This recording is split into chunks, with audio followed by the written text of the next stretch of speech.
What is up, rockers of the Rock Nation? And this is your fellow rocker, Rockerman Xer, back with, well, my WWE Survivor Series review. And it's actually going up tonight, right after I record it, so there you go. And I'm sorry if I seem off tonight. There's reasons that doesn't pertain to WWE in this, obviously. But there's reasons right now, so if I seem off, I'm sorry. And also, don't worry, there will be a Walking Dead review this week. I'm literally staying up to almost... Let me see. After Comic Book Men comes back on 12:30, 12:30, 1:30, and then of course 1:30 to 2:30. So yeah, I'm staying up to probably about 3 o'clock or so to give you my Walking Dead review. So yeah, for the week. But yeah, I will for a fact have that. Hopefully, at least if I don't fall asleep. But still, yeah. Anyway, on with my Survivor Series review. Which, in case you don't know, my next review, might be on TLC, because throughout the rest of this month, I might have said this before, but I'm also thinking about waiting and giving you a WWE video at least once a week or so, because I'm thinking about not doing reviews for Raw or SmackDown this month, just so that I personally don't get burned out on them, and plus, so that way, I mean, I'll still keep you in the loop on my opinions and stuff, but I just don't want to get burned out on doing reviews. So I'll see where I go from that. I might do one Raw. I might do Raw. I might just do Raw and not SmackDown. Something like that. But I'll see what I decide. And whatever I decide, you guys will know. But anyway, Survivor Series. Really, I didn't rate anything on the pre-show, but from what I've seen of the pre-show, it was actually a pretty damn good pre-show. Or at least decent. Not pretty damn good, but at least decent from what I've saw. So yeah. But on with the actual Survivor Series. And I'm going back to my old format for now, for at least pay-per-view, but what I really liked about this Survivor Series, what I found funny, at least in the beginning, was the Authority thought they still ran the show behind the scenes, even if they lost, not be on Raw or SmackDown. But hey, McMahon revealed that Triple H and Steph wouldn't be in charge of anything, all but their desk jobs and stuff like that, so there you go. And if they lose, Cena would be the only people to bring them back in power. Yeah, I'll get more on that later, because I was, holy shit. But yeah, there's really up to stake for the match. But besides that, let's go. Let me rate actually the matches now. Or I'll interject here and there on other stuff, but yeah. First match tonight, we have the Fatal 4-Way Tag Team Championship match. Stardust and Goldust versus Miz and Mizdow versus the Usos versus Los Matadores. And overall, I will say, we really haven't seen a good old-fashioned Fatal 4-Way tag match in a while. And I kind of actually like that. Even though, I mean, yeah, of course they saved these things for pay-per-views, but hey, there's not much you can say. Haven't seen them for a while, though, whether it be Raw, SmackDown, or any pay-per-view, so honestly, I liked it. It was a change-up. Even if there is only 4 tag teams that can hold and defend the titles now, since they hasn't called anybody up yet, but overall, this match was actually a pretty good match, if you ask me. Again, haven't seen the style match for a while. Definite high energy all the way through. Especially, the comical part to me when Stardust was like, you don't want Mizdow, you want Stardust. And that part is actually funny to me.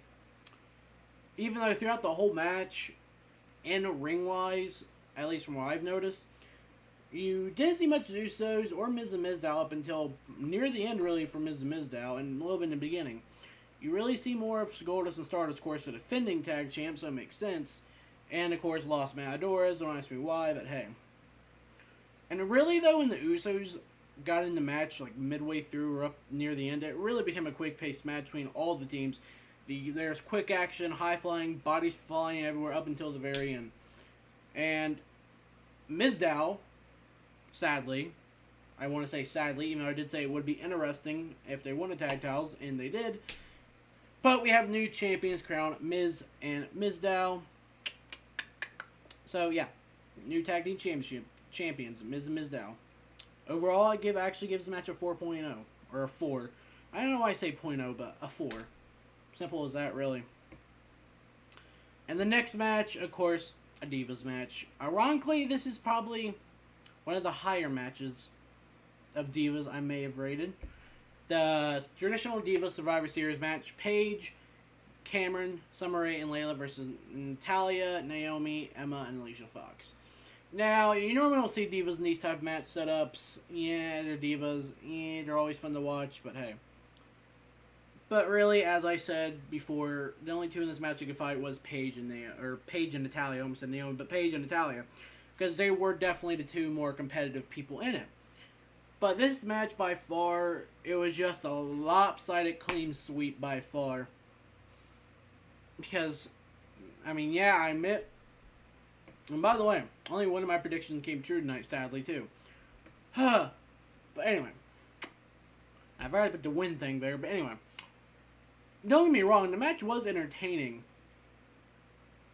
But with every NXT star. Not everyone that came from NXT, but most of them that came from NXT. To me, it just seemed like WWE's burying him. Especially Paige. Now, maybe they'll put Paige in a Divas title picture again. Hopefully. But you don't know anymore with WWE because, like, again, they're basically burying Bo Dallas. In a way, they're burying Adam Rose. Shocking, yeah. Right, yeah, in a way they buried Adam Rose. They're basically buried Bo Dallas. I'm just shocked to have Paige getting buried. Not Daniel Bryan. What the fuck am I thinking? But Bray Wyatt, shockingly, isn't getting buried completely. Luke Harper and Rowans, they're iffy right now. But just a lot of people came from NXT they're burying. Dean Ambrose, shockingly or not, but still. It's just ridiculous. But I'll get more on this later. Maybe. I don't know. But then we have the third match of the night. Bray Wyatt versus Dean Ambrose. And this is the only match prediction I made that came true. Shockingly. But it wasn't the way you would expect. This match was by far back and forth. Ambrose and Wyatt they just went in there, started being the living hell of each other, not really caring about reversing, just wanting to beat the holy hell of each other. It was just a good old brawl in wrestling, per se. Which really is something you expect from both, especially since they're both sort of crazy. And especially, too, when Bray Wyatt, mid-match, was talking to the mic, talking to Bray, like, look what we could have had, or not Bray. Bray was like, look, Dean, look what we could have had, and blah, blah, blah, all that. It really does show the theatricality behind Bray, and it really shows throughout his promos, his matches, whatever. And then also, too, Dean's also theatrical as well. So, especially him mimicking Bray with the spider walk, stuff like that. I mean, but with Bray, I still stick by with what I say. Bray Wyatt is still a New Age Undertaker. Simple as that. And before I mentioned last match, I didn't mention it was Natalya's team who won. Just in case I forgot. And the rating, I gave it a 2.5 if I also forgot to say that. So, there you go. But back to the Bray and Ambrose match, or Wyatt and Ambrose, whatever you want to say. Yeah, like I said, really, like I said, Wyatt to me is a New Age Undertaker by far. And that's really all I gotta say on that. And then post-match, though, really shows how off the rocker Ambrose can be, especially when you just I know you've done stuff like this before, but he went out, got tables, put Bray through table, piled table on him, piled chairs on him, stuff like that, got a ladder from under the ring and all that. And of course, that end thing was like a promo thing for TLC, which didn't live in Ohio. Kinda wish I had tickets, but hey, W Network, after this is only $9.99 a month. Yeah, cheap plug for WWE Network that they did not pay me to say. But yeah. But I will say though, throughout this whole match and the end thing, this is just the first match in the making of a good feud between the two. They're both crazy, psychotic, lunatic. Well, the Ambrose is probably more lunatic, but still. So hopefully, I will say any other matches after this would be better, especially next month at TLC. But yeah, the only one of my predictions came true. Bray Wyatt won, but it wasn't by pinfall submission. It was by DQ. But hey, Bray Wyatt still technically won. But the match rating, I was really conflicted on it per se, because I didn't want to give it a 4, Just because to me, I didn't want to give it a 5 or a 4. Because if I gave it a 4, to me personally, it just wouldn't seem right. Because to me, it seems like it's missing. It was missing something from it, but I couldn't. But I can't put my finger or tongue on it. What I was missing. But I also couldn't give it anything lower between a 3.5. I mean, I have written down 3.9, but really, to me, this is probably one of the rare moments for me where you get an in-between thing, because really, to me, it was anywhere between 3.5 and 4. There's, like, no clear path for me. I know some of you guys might think that's kind of crazy, and not really, how I started looking for, something of me, professional of me, but hey, my official rating is between 3.5 and a 4. So there you go.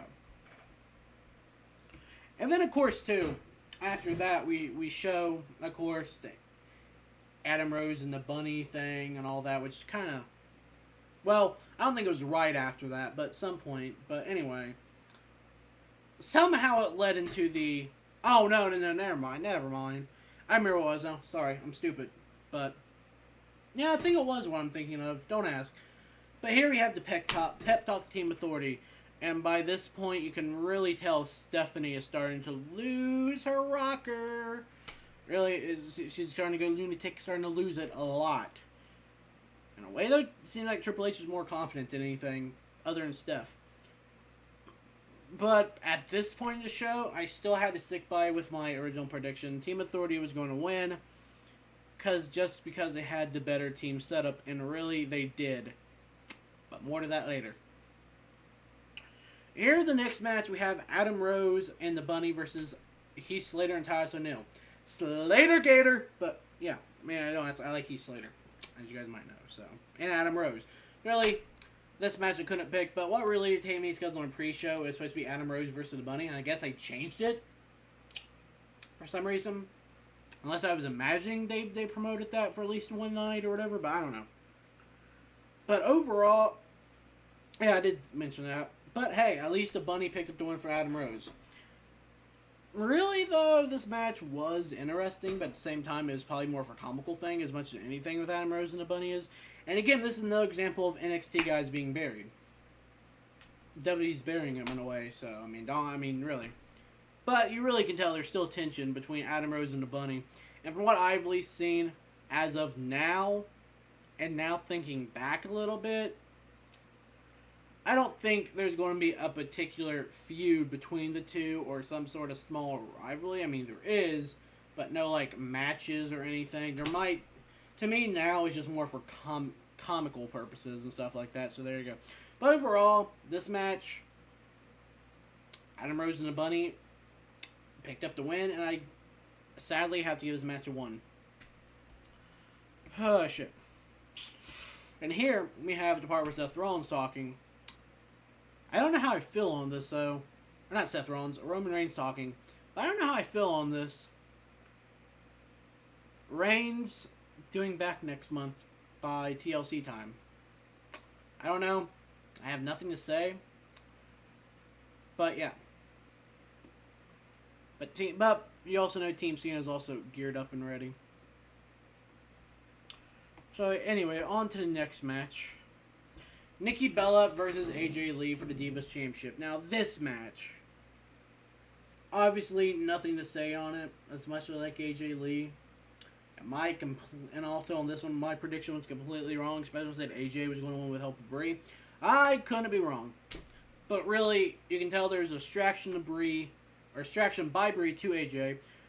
Totally not what I expected, as I said. But overall, besides the lip lock action, guys, you know what I'm talking about. That lesbian action. Don't ask me why I just said that. But anyway. But other than that, between Brie and AJ, nothing really exciting happened with this match. And from what I can tell personally, from what I can figure now from this, is that now the AJ Lee possibly leaving WWE rumors are possibly becoming true. Now, don't quote me on it, that's just my opinion, but it is possible. But yeah, overall we have new champion now, Nikki Bella. Sadly. Well, not really sadly, but still. Yeah, and I give this match a 5. Or not 5 star, but 0.5. 0.5. Less than a 1. So yeah. And now the next match. The main event. But before I go from there, well, I'll talk about this at the end, so never mind, but Team Authority versus Team Cena, which if you ask me, it wasn't Team Cena. And well, this isn't my opinion, but I can also say it is because of the way it is, because my Xbox friend, he said this as well, and I kind of agree. Wasn't Team Cena, it was Team Ziggler. As much as I like Ziggler, though, I don't know. Dean Ambrose thing. I want to do Dean Ambrose thing. I don't know, but yeah. But this match was the best one in the night. Sadly, I have to say that, based on, even though I am biased to a motherfucking huge extent out there in this wide open world of my room in WWE, I'm pretty sure people would be with me on this too. I mean, really. Just with the personal rivalries colliding in this match, the brawls that broke out, basically an all-out war happened. But here's the thing: what was really predictable for me too is, well, because even going into this match with Rusev, I already had a feeling Rusev wasn't going to be pin or submitted. So he basically went through the Spanish announce table or whatever announce table he went through. I want to say Spanish because usually that's what it is when they're in the States, which he put himself through. So really, he didn't get counted out. He got counted out, not pin or submitted. Kind of. But really, though, this match, like I said, I do have complaints on it. But I'm not joking here, too. I was sitting here watching it on WWE Network because watching on WWE Network. Well, yeah, first I was watching on my computer, but then went to WWE Network. But anyway. Literally, I sat here for 5 minutes screaming my lungs out the outcome. That really says something. And I like Sting too. I still do. But hey, something good might come out of this. But back to what I was saying though. Well, actually, one part I would definitely got. But these match, and wherever I have it, was just holy fuck moments all the way through. From Big Show knockout punching Cena, which was a holy fuck moment zone, and I was like fucking cheering for that. I was sitting here being yes, yes, yes, the authority, yes. That's one part where I almost blew my lungs out, and my throat still hurts from it too. From Triple H taking matters in his own hands, beating the fuck out of Ziggler, dragging the referees out, just holy fuck. And then, before I go any farther, it was obvious to tell that Ziggler was not 100%. But he was able to make some sort of a comeback. And in my personal opinion, though, I don't feel like Ziggler technically got the win for his team. Then again, if Rollins would have won, he wouldn't have got the win for his team either, technically. But either way, I still don't... So, it might be critical of me since I was on Team Authority, and I still am part of Team Authority no matter what, because I feel like something's going to happen where something... Well, I'll get more on that here in a minute. But, yeah. Really, to me, but anyway, he did manage to come back, even though, like I said, to me, he personally didn't get the win for the team. To me, it was something I did not expect. One of my friends mentioned it about it possibly happening, but I did not expect it at all. One of my personal favorite superstars that I ended up cussing out by the end of the night for 5 minutes, sadly. But yeah, Sting coming out. I was kind of hoping he would have came from the rafters, though. That would have been even more sweet. But Sting came out, never been stepped foot in WWE Arena, just holy fuck him all the way around. Of course, with that, he led Triple H, blah, blah, blah. He helped Team Cena win. Yeah. Who would have thought he would help Team Cena win? Ha. But this somehow reminds me, and as I said, I was cussing him out for 5 minutes, like, fuck you, Sting, fuck you, all this bullshit. But I'm still a Sting fan. I was just pissed the fuck off. I was on Team Authority. And now I had to hear it from my Cena friends, from my friends who like Cena, which is only like one or two. But still. Oh my god, that was horrible though, me cussing out. But anyway, enough talking about that. From this point on though, I feel like somehow the Authority will still be involved, even if they are technically out of power. But they will still be around, but for sure, and I literally mean for sure, Triple H will still be around for a while, even if he isn't part of Team Authority. Because I heard something is rumored at WrestleMania for a Sting versus Triple H match. And sadly, I kind of would rather have The Undertaker and Sting, but I kind of figure that won't happen now. And really, this match, I have no idea whose side to be on if it happens. Because from here on, I suspect a Triple H and Sting feud. And I even suspected this before I heard about the rumor that they're supposed to fight at WrestleMania. But who knows? But reluctantly, even if I am biased to an extent, I don't even want to say Team Cena. I would rather say Team Ziggler. But whatever team you want to call it, picked up to win. Yeah, you can tell. You can tell. I know it's set up, but still.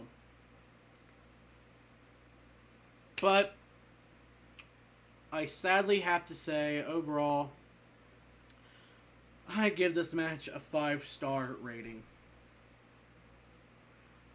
I apologize for the Authority fans out there who might see this.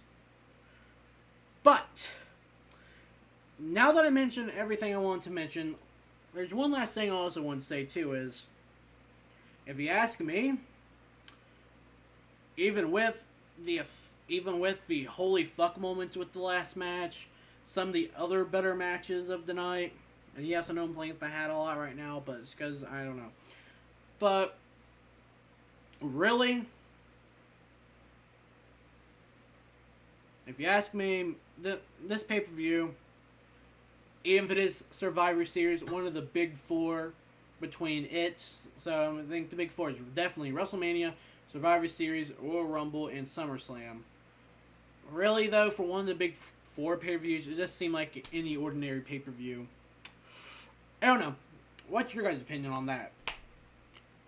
But, and the only reason why I say this, too, is because there wasn't really an Intercontinental title defense. I mean, I understand, because Luke Harper, Intercontinental champion, part of Team Authority. Of course, if Ziggler is still champion, he'd be part of Team Cena, so probably no title defense.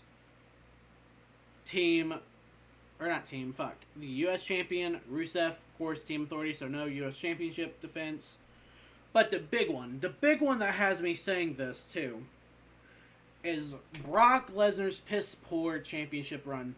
You can like him or you can hate him. I personally don't say I hate him, but I won't say I like him either. But, yeah. No championship title defense. Now, there's one more pay-per-view until when he's supposed to defend at Royal Rumble. Let's see if it actually happens. God knows. But yeah. You guys can bitch at me for that opinion too, but hey. You guys can have your opinions, I can have my opinions. If you want to discuss it like a human being, hey, we can discuss it like a human being. And until next time, rockers, you can like this video or any of my videos, comment on them, subscribe to the channel if you're not already, as well as down below my Facebook page, you can like it, my Twitter, you can follow it, and, well, let me see what else I was going to say. Oh yeah, match ratings, down in the description if you missed me talking about them. And until next time, rockers, live free and rock. Don't ask me why I'm doing this, but oh well. rock on. Live free and rock.